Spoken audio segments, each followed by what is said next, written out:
Atusan murid teko telung sekolahan nduk Kecamatan Kedung Adem, Kabupaten Bojonegoro dipedhek keracunan sakmarine mbadhok makanan bergizi gratis utawa MBG. 500-an murid iki sambat wetenge munek-munek sampai mencret. Sampai berita iki ditulis seono 22 murid sing sik kudu diramut nang puskesmas.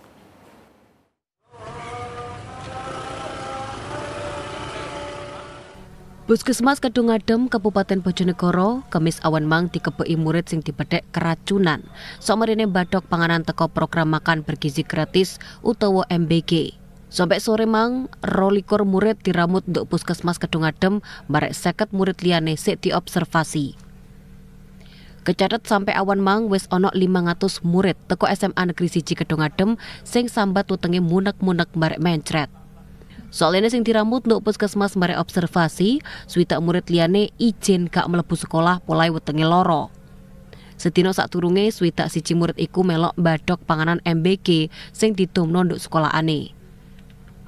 Soalnya nduk SMA Negeri 1 Kedung Adem ana 5 murid teko Madrasah Sanawiyah Nabawi sing dipedhek yo keracunan MBG.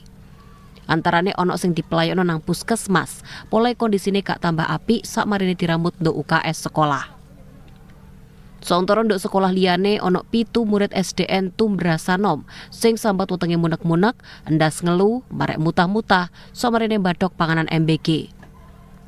Jumlahe murid sing sambat terus nambah. Murid-murid iki nampa paket MBG sing asale teko loro gudang MBG, nduk Drokilo karo Sidorejo Bojonegoro. Menu panganan sing dicepakno antarane oseng-oseng kacang panjang, tempe, endhog puyuh, sego kuning, daging pitik suwir, barek acar. Sukesi, salah siji murid SMAN 1 Kedung Adem ngomong, nek sadurunge dipelayono nang puskesmas dhek ngrasakno wetenge munek-munek, awak lemes, endas ngelu, malah sampai irunge mimisen sakmarine mangan paket MBG. Kepala SMAN 1 Kedung Adem Mas Edi Masrur mestekno 22 murid sing sik diramut nang puskesmas kondisine saiki wis luwih enak. 50 murid liyane tetep nduk sekolahan. Mas Edi gak iso mestekno ana sing garakno murite sambat loro weteng.